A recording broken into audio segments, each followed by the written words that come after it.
Wake up. Are you late again? But what if you don't have to face this morning struggle? What if you don't have to go to bed? Can you figure out a way to keep yourself awake? How long can it last? How productive can you be? And what will actually happen to your body? This is exactly what we're going to find out in this video.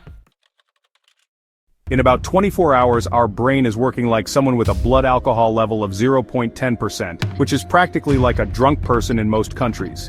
Your reflexes slow down, your concentration drops, and your reaction time drops to 50%. Since your body is not getting rest, it floods the bloodstream with cortisol, the stress hormone. This makes you feel jittery, anxious, and irritable. The weird part is that your hunger hormones go crazy. Ghrelin, the hormone that makes you hungry, skyrockets, while leptin, the hormone that tells you you're full, drops. That's why after not sleeping for a day, you crave junk food and sugar like crazy.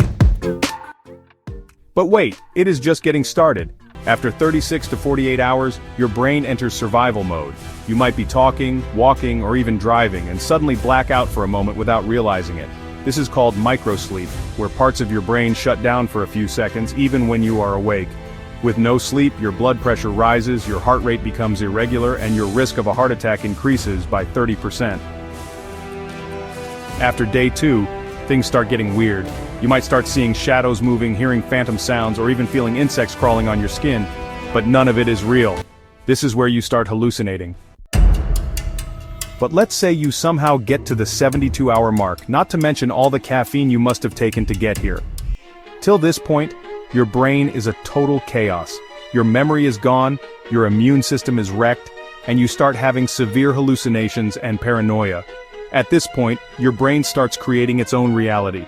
People have reported seeing shadow figures, hearing whispers, and even having full-blown conversations with imaginary people. Your white blood cell count would have dropped drastically, leaving you vulnerable to infections, viruses, and diseases. The part of your brain responsible for learning and memory, the hippocampus, stops working properly.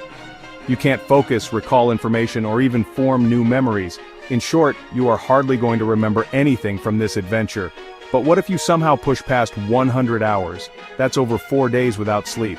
By this point, your brain practically just starts shutting down. At this stage, you're not just sleep deprived, you're in serious danger. You are at a risk of permanent brain damage and in rare cases, even death.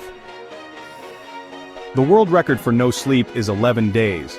But the person who set it, Randy Gardner, suffered from permanent memory loss and long-term cognitive issues. In conclusion, sleep isn't just rest. It's your body's most powerful healing tool. Without it, you're not just tired, you're slowly destroying your mind and body. So, before you decide to pull an all-nighter next time, just try to give it a second thought. How long have you ever gone without sleep? Drop your answer in the comments below.